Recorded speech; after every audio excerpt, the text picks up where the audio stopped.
ሰዎች ቢቢሲ ኒውስ ያጋራውን አይታችሁታል?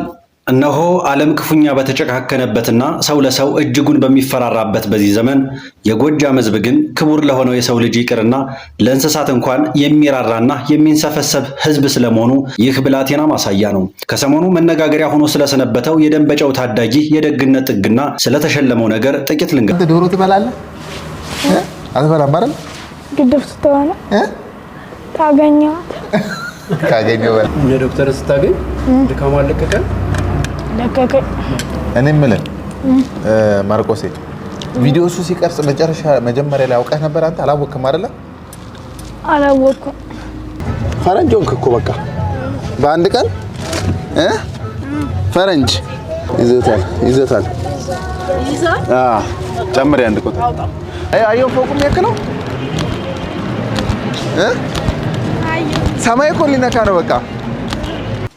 እሺ እሺ እንዴት ነህ?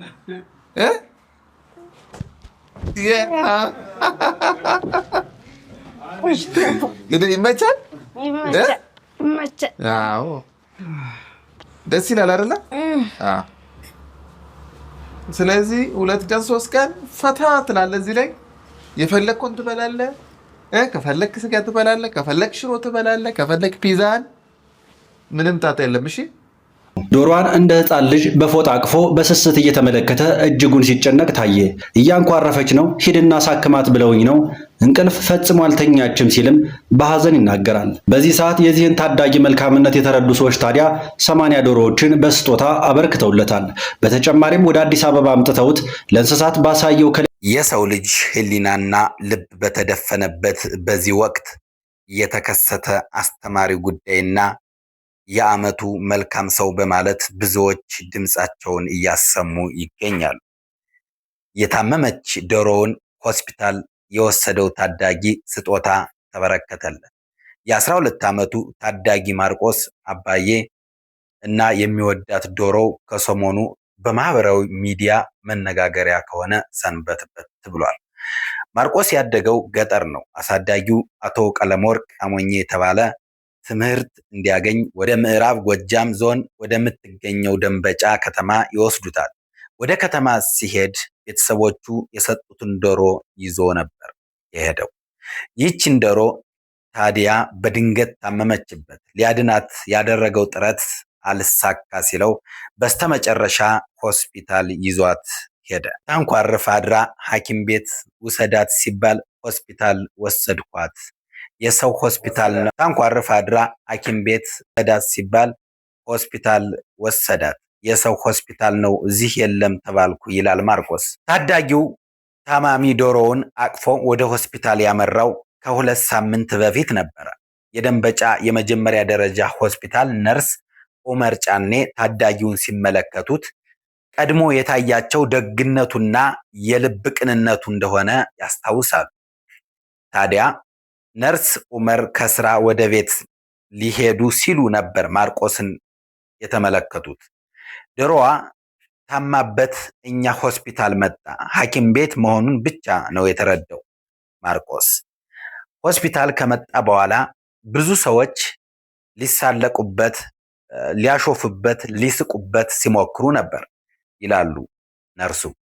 ነርስ እንደመሆናቸው የልጁን ደግነት ከፊቱ ላይ መረዳት እንደቻሉ ይናገራሉ። ደግነቱ ደስ ስላላቸው አንዳንድ ጥያቄዎች ስለ ዶሮዋ እየጠየቁት ቪዲዮ ቀረጹትና ቲክቶክ ላይ አጋሩት። ሰውየውም ደግነቱን ሲያይ በጣም ተወዳጅ ሆነ። ዶሮዋን በፎጣ አቅፎ በስስት ይዞ ሲመለከቱት ስለ ዶሮዋ መጨነቁን በማስተዋሉ በትህትና ትኩረት ሰጥተው ለማረጋጋት እንደሞከሩ ይናገራሉ። በመታመሟ በጣም አዝኗል። ፊቱ ላይ ጭንቀት ይታያል። በዚያ ስሜት ውስጥ ሆኖ ነው ያናገረኝ ይላሉ ነርሱ። በማህበራዊ ሚዲያ በተለቀቀው ቪዲዮ ላይ ነርሱ ስለ ዶሮዋ ሕመም ማርቆስን ሲጠይቁት እያንኮራፋች ነው፣ ሂድና እዚያ አሳክማት ብለውኝ ነው። ዛሬ ገና ነው እንዳንኮራፋች ያደረችው፣ እንቅልፍም አልተኛችም ሲል ይመልሳል። ነርሱ ሆስፒታሉ ለሰዎች ሕክምና የሚሰጥ መሆኑን አስረድተው ወደ እንስሳት ሐኪም ቤት መሄድ እንዳለበት ይነግሩታል። ማርቆስም ዶሮውን ወደ እንስሳት ሐኪም ቤት እንዲወስድ እንደተነገረው ይገልጻል። አሁን ላይ ዶሮዋ እንደተሻላት ተናግሯል። አሳዳጊው አቶ ቀለመወርቅ የተፈጠረው ነገር በጣም አስገራሚ ነው፣ እንደ ህልምና እንደ ራዕይ ነው የታየኝ ይላሉ። ታዳጊው ይኖርበት ከነበረው ገጠር በቅርቡ ትምህርት እንዲማር ወደ ከተማ ይዘውት እንደመጡ ይናገራሉ። ወላጅ እሱም ዶሮዋን ይዤ ነው የሚሄደው አለ። ዶሮዋም ገጠር ሳለም ታማበት ነበር። አድኗት ይዟት ወደ ከተማ ከመጣ በኋላ በድጋሚ ታመመችበት። በድጋሚ ስትታመም ትምህርት ሁሉ እየተወ ዶሮዋን መንከባከብ ያዘ። ከተማ ወጥቶ ዶሮዋን ወደ ባለሙያዎች ጋር ቢወስድም አንድነት እንዳለችው ይናገራል። ከተማም ወጥቶ ዶሮዋን ወደ ባለሙያዎች ጋር ቢወስድም አልድንለት እንዳለችው ይናገራል። ዶሮዬ አልዳነችም ብሎ አዝኖ ትምህርቱንም ምግቡንም አቋረጠ። መፍትሄ አድርጎ ያሰበው ዶሮዋን ሆስፒታል ይዞ መሄድ ነው። ሆስፒታል ሲባል እሱ ያሰበው ሰዎችንም እንስሳትንም የሚያክም አድርጎ ነው። ሁሉም ማከም ማዳን የሚችል ነው የመሰለው ይላሉ ወላጅ አባት። ዶሮዬ ልትሞት ስለሆነ ቀጥታ ሆስፒታል ወስጄ ነው ማዳን ያለብኝ ብሎ ሆስፒታል ወሰዳት። ይህ ሲሆን ቤተሰቡ አላወቀም ነበር፣ እኛም አልሰማንም ነበር። ቢወስዳትም የት እንደሄደ አናቅም። 3-4 ቀን ቆይቶ ነው ከሚዲያ የሰማ ነው ይላሉ አቶ ቀለመወርቅ ወላጅ አባት። ዶሮዋ ከቤተሰቡ እንደ ጎጆ መውጫ እንደተሰጠችው ይናገራል። ከሌላ ዶሮ ጋር ስትገናኝ ሁሉ የሚበሏት ነው የሚመስለው። በጣም ይወዳታል። ገጠር ሳለ ዶሮዋን ብቻ ሳይሆን ሌሎች እንስሳትንም ይንከባከብ ነበር። ሲመሽ ደግሞ የጎረቤት ዶሮ ያስጠጋል። በአንድ ወቅት የጎረቤት ዶሮ ታማ ወድቃ ቤታቸው ወስዶ እንደሰጣቸውም ያስታውሳሉ ወላጅ። እነሱ ሙታለች ብለው ቢጥሏትም ነፍስ ስላገኘባት ሰጣቸው። የራሱን ዶሮም ከመጠን በላይ ይወዳታል ይላሉ። ከተሰጠው ምግብ ላይ ቀንሶ ፈትፍቶ በእጁ ይዞ ወይም በእቃ ላይ አድርጎ ያበላታል። ብዙውን ጊዜ አተኩሮ ያያታል። መሄጃዋን ይመለከታል። እንዳትወድቅም ጉድጓድ ይደፍንላታል፣ ድልድይ ያስተካክልላታል፣ መሸጋገሪያ ከተወሰነ ቦታ እንዳታልፍ ይጠብቃታል። ከሌሎች ዶሮዎችም ጋር እንዳትገናኝም እንደሚያግዳትም ይናገራሉ። ከዓይኑ አትለይም። ልቡ ያለው ትምህርትና ዶሮዋ ላይ ነው። ትምህርት ላይ እንዲያተኩር ልብህን ከዶሮይቱ ላይ አንሳ እለው ነበር።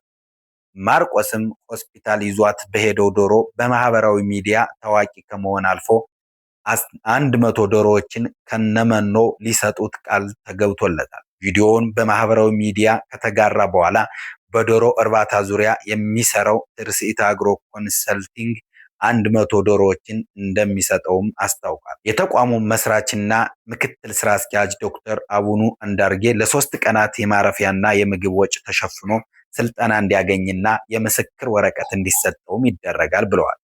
የዶሮዎችን አመጋገብና ባህሪ ጨምሮ ስለ እንስሳቱ የተሻለ ግንዛቤ እንዲኖረው ማድረግ እንደሚፈልጉም ተናግረዋል። ዶክተር አቡኑ ዶሮዎች ከሰው ልጆች ጋር ተስማምተው ለመኖር የተፈጠሩ ናቸው ሲሉ ይገልጹላቸዋል። ከቀረብናቸው በሚገርም ሁኔታ ዶሮዎች በጣም መዝናናት ይችላሉ። የሚያወሩትን መስማትም ይችላሉ። ምላሽ መስጠትም ይችላሉ። ቀርበው በተንከባከቧቸው ቁጥር እንቁላላቸውን ምርታቸውን ይሰጣሉ። እንደ ሰው ልጅ ንክኪ የሚፈልጉ ከሰው ልጆች ጋር ተስማምተው ለመኖር የተፈጠሩ ናቸው ይላሉ ዶክተር። ታዲያ የዚህ ልጅ ፍጻሜ ምን ይሆን? ይህ የሁላችንም ሀሳብና የሁላችንም ግምት ሊሆን ይችላል። ታዲያ የዚህ ልጅ ግምት ምን ይሆን ይችላል ለወደፊት? ሁላችሁም በኮሜንት ስር አስቀምጡ።